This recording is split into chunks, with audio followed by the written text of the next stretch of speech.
The Prelude, Book 10. William Wordsworth. Residence in France continued. It was a beautiful and silent day that overspread the countenance of earth, then fading with unusual quietness, a day as beautiful as air was given to soothe regret, though deepening what it soothed, when by the gliding Loire I paused, and cast upon his rich domains, vineyard and tilth, green meadow ground, and many-colored woods, again, and yet again, a farewell look. Then from the quiet of that scene passed on, bound to the fierce metropolis. From his throne the king had fallen, and that invading host presumptuous cloud, on whose black front was written the tender mercies of the dismal wind that bore it, on the plains of liberty had burst innocuous. Say in bolder words, they who had come ill as eastern hunters banded beneath the great Mogul, when he every while went forth from Agra or Lahore, Rajas and Amras in his train, intent to drive their prey enclosed within a ring wide as a province, but, the signal given, before the point of the life-threatening spear narrowing itself by moments, they, rash men, had seen the anticipated quarry turned into avengers, from whose wrath they fled in terror. Disappointment and dismay remained for all whose fancies had run wild with evil expectations. Confidence and perfect triumph for the better cause. The state, as if to stamp the final seal on her security, and to the world show what she was, a high and fearless soul, exulting in defiance, or heart stung by sharp resentment, or bell-like to taunt with spiteful gratitude the baffled league, that had stirred up her slackening faculties to a new transition, when the king was crushed, spared not the empty throne, and in proud haste assumed the body and venerable name of a republic. Lamentable crimes, 'tis true, had gone before this hour, dire work of massacre, in which the senseless sword was prey to as a judge. But these were past, earth free from them forever, as was thought, ephemeral monsters, to be seen but once. Things that could only show themselves and die. Cheered with this hope, to Paris I returned, and ranged, with ardor heretofore unfelt, the spacious city, and in progress past the prison where the unhappy monarch lay, associate with his children and his wife in bondage. And the palace, lately stormed with roar of cannon by a furious host. I crossed the square and empty area of the carousel, where so late had lain the dead, upon the dying heaped, and gazed on this and other spots, as doth a man upon a volume whose contents he knows are memorable, but from him locked up, being written in a tongue he cannot read, so that he questions the mute leaves with pain, and half upbraids their silence. But that night I felt most deeply in what world I was, what ground I trod on, and what air I breathed. High was my room and lonely, near the roof of a large mansion or hotel, a lodge that would have pleased me in more quiet times. Nor was it wholly without pleasure then. With unextinguished taper I kept watch, reading at intervals. The fear gone by pressed on me almost like a fear to come. I thought of those September massacres, divided from me by one little month, saw them and touched. The rest was conjured up from tragic fictions or true history, remembrances and dim admonishments.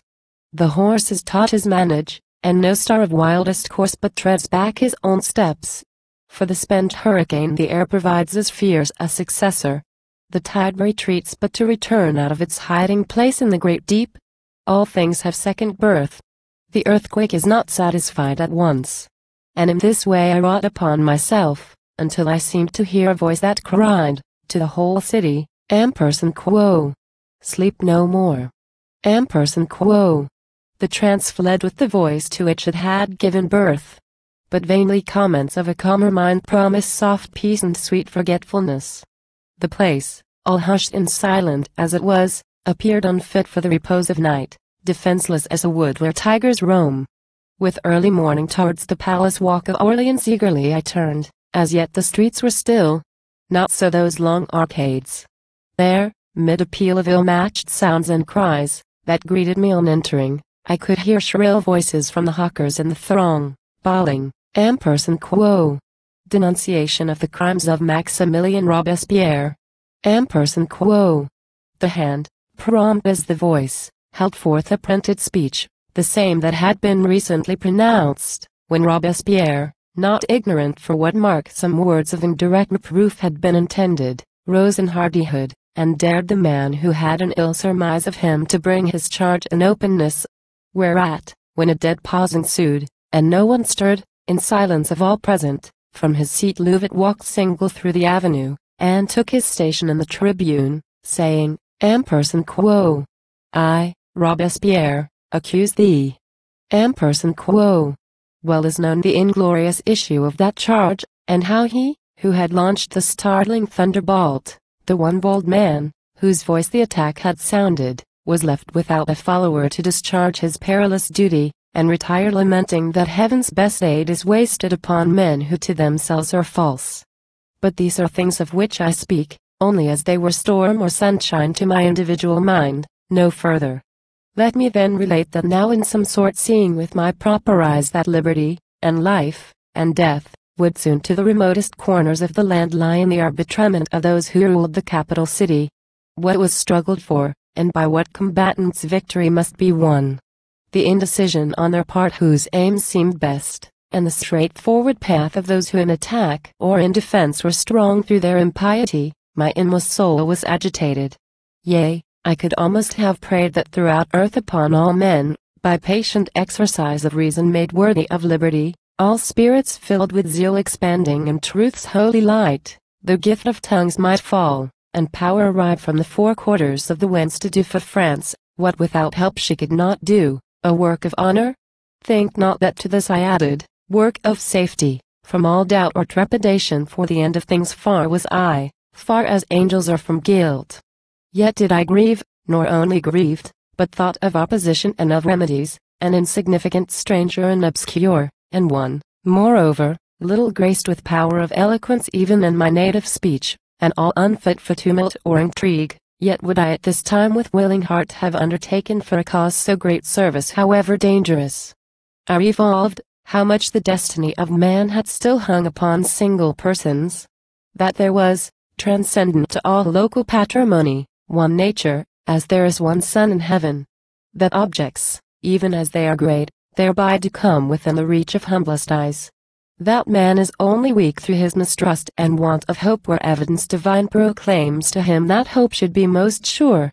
Nor did the inexperience of my youth preclude conviction, that a spirit strong in hope, and trained to noble aspirations, a spirit thoroughly faithful to itself, is for society's unreasoning herd a domineering instinct, serves at once for way and guide, a fluent receptacle that gathers up each petty straggling rill and vein of water, glad to be rolled on in safe obedience.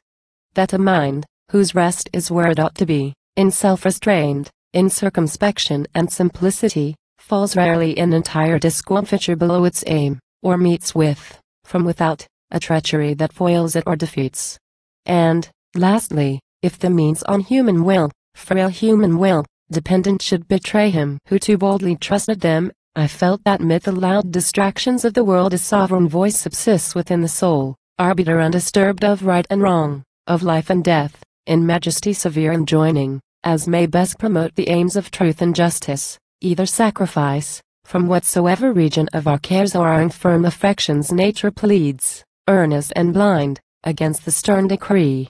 On the other side, I called to mind those truths that are the commonplaces of the schools, a theme for boys, too hackneyed for their sires, yet, with a revelation's liveliness, in all their comprehensive bearings known and visible to philosophers of old, men who, to business of the world untrained, lived in the shade. And to Harmodius known in his Compere Aristogiton, known to Brutus, that tyrannic power is weak, hath neither gratitude, nor faith, nor love, nor the support of good or evil men to trust in. That the Godhead which is ours can never utterly be charmed or stilled. That nothing hath a natural right to last but equity and reason. That all else meets foes irreconcilable, and at best lives only by variety of disease. Well might my wishes be intense, my thoughts strong and perturbed, not doubting at that time but that the virtue of one paramount mind would have abashed those impious crests, have quelled outrage and bloody power, and in despite of what the people long had been and were through ignorance and false teaching, sadder proof of immaturity, and in the teeth of desperate opposition from without have cleared a passage for just government, and left a solid birthright to the state, redeemed, according to example given by ancient lawgivers. In this frame of mind, dragged by a chain of harsh necessity, so seemed it, now I thankfully acknowledge, Forced by the gracious providence of heaven, to England I returned, else, though assured that I both was and must be of small weight, no better than a landsman on the deck of a ship struggling with a hideous storm, doubtless, I should have then made common cause with some who perished. Haply perished too, a poor mistaken and bewildered offering, should to the breast of nature have gone back, with all my resolutions, all my hopes, a poet only to myself, to men useless, and even, beloved friend, a soul to the unknown. Twice had the trees let fall their leaves, as often winter had put on his hoary crown, since I had seen the surge beat against Albion's shore, since ear of mine had caught the accents of my native speech upon our native country's sacred ground. A patriot of the world, how could I glide into communion with her sylvan shades, eerie while my tuneful haunt? It pleased me more to abide in the great city, where I found the general air still busy with the stir of that first memorable onset made by a strong levy of humanity upon the traffickers in negro blood, effort which, though defeated, had recalled to notice old forgotten principles, and through the nation spread a novel heat of virtuous feeling. For myself, I own that this particular strife had wanted power to rivet my affections. Nor did now its unsuccessful issue much excite my sorrow, for I brought with me the faith that, if France prospered, good men would not long pay fruitless worship to humanity, and this most rotten branch of human shame, object, so seemed it, of superfluous pains would fall together with its parent tree. What, then, were my emotions, when in arms Britain put forth her free-born strength in league, oh, pity and shame, with those confederate powers? Not in my single self alone I found, but in the minds of all ingenuous youth, change and subversion from that hour. No shock given to my moral nature had I known down to that very moment. Neither lapse nor turn of sentiment that might be named a revolution, save at this one time. All else was progress on the self-same path on which, with a diversity of pace, I had been traveling, this astride at once into another region. As a light and pliant harebell, swinging in the breeze on some grey rock, its birthplace, so had I atoned, fast rooted on the ancient tower of my beloved country, wishing not a happier fortune than to wither there. Now was I from that pleasant station torn and tossed about in whirlwind. I rejoiced, yea, afterwards, truth most painful to record, exulted, in the triumph of my soul, when Englishmen by thousands were o'erthrown, left without glory on the field, or driven, brave hearts, to shameful flight. It was a grief call it not, 'twas anything but that, a conflict of sensations without name, of which he only, who may love the sight of a village steeple, as I do, can judge, when, in the congregation bending all to their great Father, prayers were offered up, or praises for our country's victories, and, mid the simple worshippers, perchance I only, like an uninvited guest whom no one owned, sate silent, shell-eyed, fed on the day of vengeance yet to come. Oh! Much have they to account for, who could tear, by violence, at one decisive rent, from the best youth in England their dear pride, their joy, in England? This, too, at a time in which worst losses easily might wean the best of names, when patriotic love did of itself in modesty give way, like the precursor when the deity is come whose harbinger he was. A time in which apostasy from ancient faith seemed but conversion to a higher creed. With all a season dangerous and wild, a time when sage experience would have snatched flowers out of any hedgerow to compose a chaplet in contempt of his grey locks. When the proud fleet that bears the Red Cross flag in that unworthy service was prepared to mingle, I beheld the vessels lie, a brood of gallant creatures, on the deep. I saw them in their rest, a sojourner through a whole month of calm and glassy days in that delightful island which protects their place of convocation. There I heard, each evening, pacing by the still seashore, a monitory sound that never failed, the sunset cannon. While the orb went down in the tranquility of nature, came that voice, Il Requiem.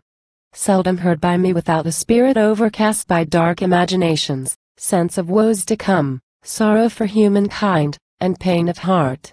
In France, the men, who, for their desperate ends, had plucked up mercy by the roots, were glad of this new enemy. Tyrants, strong before in wicked pleas, were strong as demons now. And thus, on every side beset with foes, The goaded land waxed mad. The crimes of few spread into madness of the many. Blasts from hell came sanctified like airs from heaven. The sternness of the just, the faith of those who doubted not that Providence had times of vengeful retribution, theirs who throned the human understanding paramount and made of that their God, the hopes of men who were content to barter short-lived pangs for a paradise of ages, the blind rage of insolent tempers, the light vanity of intermeddlers, steady purposes of the suspicious, slips of the indiscreet, and all the accidents of life, were pressed into one service, busy with one work. The Senate stood aghast, her prudence quenched, her wisdom stifled, and her justice scared, her frenzy only active to extol past outrages, and shape the way for new, which no one dared to oppose or mitigate. Domestic carnage now filled the whole year with feast days. Old men from the chimney nook, the maiden from the bosom of her love, the mother from the cradle of her babe, the warrior from the field, all perished, all friends, enemies, of all parties, ages, ranks, head after head, and never heads enough for those that bade them fall. They found their joy, they made it proudly, eager as a child, if like desires of innocent little ones may with such heinous appetites be compared, pleased in some open field to exercise a toy that mimics with revolving wings the motion of a windmill.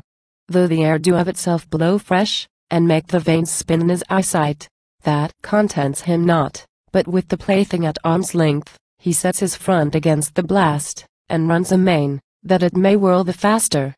Amid the depth of those enormities, even thinking minds forgot, at seasons, whence they had their being forgot that such a sound was ever heard as liberty upon earth, yet all beneath her innocent authority was wrought, nor could have been, without her blessed name. The illustrious wife of Roland, in the hour of her composure, felt that agony, and gave it vent in her last words. O friend! It was a lamentable time for a man, whether a hope had e'er been his or not, a woeful time for them whose hopes survived the shock. Most woeful for those few who still were flattered, and had trust in humankind, they had the deepest feeling of the grief. Meanwhile the invaders fared as they deserved, the Herculean Commonwealth had put forth her arms, and throttled with an infant godhead smite the snakes about her cradle. That was well, and as it should be. Yet no cure for them whose souls were sick with pain of what would be hereafter brought in charge against mankind. Most melancholy at that time, O friend, were my day thoughts, my nights were miserable. Through months, through years, long after the last beat of those atrocities, the hour of sleep to me came rarely charged with natural gifts, such ghastly visions had I of despair and tyranny, and implements of death. An innocent victim sinking under fear, and momentary hope, and worn-out prayer, each in his separate cell, or penned in crowds for sacrifice, and struggling with fond mirth and levity in dungeons, where the dust was laid with tears. Then suddenly the scene changed, and the unbroken dream entangled me in long orations, which I strove to plead before unjust tribunals, with a voice laboring, a brain confounded, and a sense, death-like, of treacherous desertion, felt in the last place of refuge, my own soul. When I began in youth's delightful prime to yield myself to nature, when that strong and holy passion overcame me first, nor day nor night, evening or morn, was free from its oppression. But, O power supreme, without whose call this world would cease to breathe, who from the fountain of thy grace dost fill the veins that branch through every frame of life, making man what he is, creature divine, in single or in social eminence, above the rest raise infinite essence. When reason that enables him to be is not sequestered, what a change is here! How different ritual for this after worship, what countenance to promote this second love! The first was service paid to things which lie guarded within the bosom of thy will. Therefore to serve was high beatitude. Tumult was therefore gladness, and fear ennobling, venerable. Sleep secure, and waking thoughts more rich than happiest dreams. But as the ancient prophets, borne aloft in vision, yet constrained by natural laws with them to take a troubled human heart, wanted not consolations, nor a creed of reconcilement, then when they denounced, on towns and cities, wallowing in the abyss of their offenses, punishment to come, or saw, like other men, with bodily eyes, before them, in some desolated place, the wrath consummate and the threat fulfilled. So, with devout humility be it said, so did a portion of that spirit fall on me, uplifted from the vantage ground of pity and sorrow to a state of being that through the time's exceeding fierceness saw glimpses of retribution, terrible, and in the order of sublime behests. But, even if that were not, amid the awe of unintelligible chastisement, not only acquiescences of faith survived, but daring sympathies with power, motions not treacherous or profane, else why within the folds of no ungentle breast their dread vibration to this hour prolonged? Wild blasts of music thus could find their way into the midst of turbulent events, so that worse tempests might be listened to. Then was the truth received into my heart, that, under heaviest sorrow earth can bring, if from the affliction somewhere do not grow honor which could not else have been, a faith, an elevation, and a sanctity, if new strength be not given nor old restored, the blame is ours, not nature's. When a taunt was taken up by scoffers in their pride, saying, Ampersand quo. Behold the harvest that we reap from popular government inequality, Ampersand quo. I clearly saw that neither these nor aught of wild belief engrafted on their names by false philosophy had caused the woe, but a terrific reservoir of guilt and ignorance filled up from age to age, that could no longer hold its loathsome charge, but burst and spread in deluge through the land. And as the desert hath green spots, the sea small islands scattered amid stormy waves, so that disastrous period did not want bright sprinklings of all human excellence, to which the silver wands of saints in heaven might point with rapturous joy. Yet not the less, for those examples, in no age surpassed, of fortitude and energy and love, and human nature faithful to herself under worst trials, was I driven to think of the glad times when first I traversed France a youthful pilgrim. Above all reviewed at eventide, when under windows bright with happy faces and with garlands hung, and through a rainbow arch that spanned the street, triumphal pomp for liberty confirmed, I paced, a dear companion at my side, the town of Arras, whence with promise high issued, on delegation to sustain humanity and right, that Robespierre, he who thereafter, and in how short time, wielded the scepter of the atheist crew. When the calamity spread far and wide, and this same city, that did then appear to outrun the rest in exultation, groaned under the vengeance of her cruel son, as Lear reproached the winds, I could almost have quarreled with that blameless spectacle for lingering yet an image in my mind to mock me under such a strange reverse. O friend! Few happier moments have been mine than that which toward the downfall of this tribe so dreaded, so abhorred. The day deserves a separate record.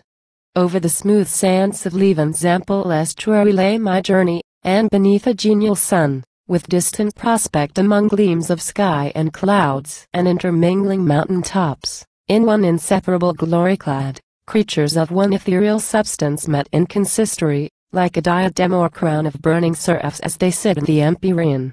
Underneath that pomp celestial, lay unseen the pastoral vales among whose happy fields I had grown up from childhood. On the fulgent spectacle, that neither passed away nor changed, I gazed enrapt. But brightest things are wont to draw sad opposites out of the inner heart, as even their pensive influence drew from mine. How could it otherwise? For not in vain that very morning had I turned aside to seek the ground where, mid a throng of graves, an honored teacher of my youth was laid, and on the stone were graven by his desire lines from the churchyard elegy of Gray. This faithful guide, speaking from his deathbed, added no farewell to his parting counsel, but said to me, Ampersand quo. My head will soon lie low. Ampersand quo. And when I saw the turf that covered him, after the lapse of full 8 years, those words, with sound of voice and countenance of the man, came back upon me, so that some few tears fell from me in my own despite. But now I thought, still traversing that widespread plain, with tender pleasure of the verses graven upon his tombstone, whispering to myself, he loved the poets, and, if now alive, would have loved me, as one not destitute of promise, nor belying the kind hope that he had formed, when I, at his command, began to spin, with toil, my earliest songs. As I advanced, all that I saw or felt was gentleness and peace. Upon a small and rocky island near, a fragment stood, itself like a sea rock, the low remains with shells encrusted, dark with briny weeds, of a dilapidated structure, once a Romish chapel, where the vested priest said matins at the hour that suited those who crossed the sands with ebb of morning tide. Not far from that still ruin all the plain lay spotted with a variegated crowd of vehicles and travelers, horse and foot, waiting beneath the conduct of their guide in loose procession through the shallow stream of inland waters. The great sea meanwhile heaved at safe distance, far retired. I paused, longing for skill to paint a scene so bright and cheerful, but the foremost of the band as he approached, no salutation given in the familiar language of the day, cried, "Ampersand quo! Robespierre is dead." Ampersand quo! Nor was a doubt, after strict question, left within my mind that he and his supporters all were fallen. Great was my transport, deep my gratitude to everlasting justice, by this fiat made manifest. Ampersand quo! Come now, ye golden times, ampersand quo! Set I forth powering on those open sands a hymn of triumph, ampersand quo! As the morning comes from out the bosom of the night, come ye, thus far our trust is verified.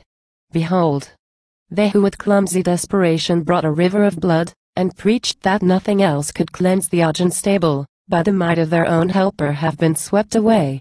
Their madness stands declared invisible. Elsewhere will safety now be sought, and earth march firmly towards righteousness and peace. Ampersand quo!